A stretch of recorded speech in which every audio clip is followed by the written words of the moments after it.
Magandang araw po. Narito na po ang magiging lagay ng panahon ngayong araw ng Miyerkules, January 14, 2026.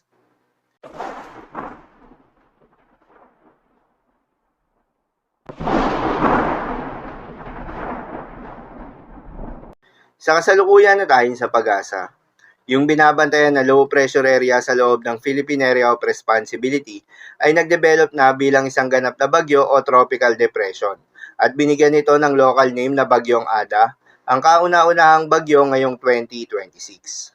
Ang Bagyong Ada nga ay huling namataan sa layong 365 kilometers east ng Hinatuan, Surigao del Sur.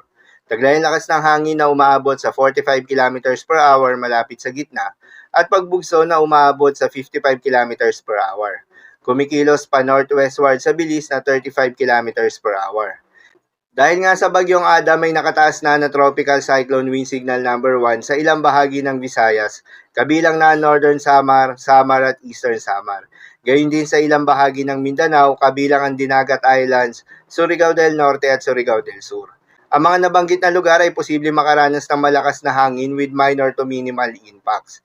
Ang pinakamataas na tropical cyclone wind signal na posibleng itaas sa pagdaan ng Bagyong Ada ay tropical cyclone wind signal number 2. May mga lugar rin na posibleng makaranas ng pabugso-bugso ng hangin na hindi nakasailalim sa tropical cyclone wind signal pero dulot naman ito ng northeast monsoon o hangin amihan. Kabilang dyan ang Batanes, Babuyan Islands, Ilocos Norte, Abra, Northern and Eastern Mainland Cagayan, Eastern Isabela, Eastern Bulacan, Aurora, most of Quezon, Camarines Norte, Camarines Sur, Catanduanes at Sorsogon. Dahil pa rin sa epekto ng Bagyong Ada, posibleng makaranas ngayong araw ng moderate to heavy rains sa may Eastern Samar, Dinagat Islands, Surigao del Norte at Surigao del Sur. Sa mga apektadong lugar, ingat sa mga posibleng banta ng pagbaha at pagguho ng lupa, lalong-lalo na sa mga lugar na inuulan na noong mga nakaraang araw pa. Para naman sa magiging lakas at track ng Bagyong Ada, inaasahan na kikilos ito pa west, northwestward to northwestward over the next 3 days. Inaasahan ng posibleng paglandfall o dumaan malapit sa may Eastern Visayas sa araw ng Biyernes o Sabado. Inaasahan na dadaan rin ito ng malapit o maglandfall muli sa may Catanduanes sa araw ng Sabado o Linggo.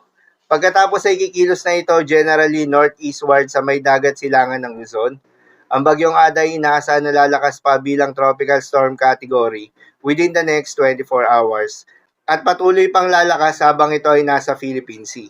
Paalala pa rin po palagi na posible pa rin ang mga pagbabago, kaya naman patuloy lamang na magantabay sa mga update nating ilalabas, lalo na ng Pag-asa.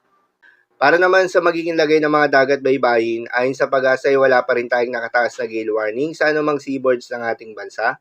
Subalit iba yung pag-iingat sa mga papalaot ng mga kababayan nating mangingisda.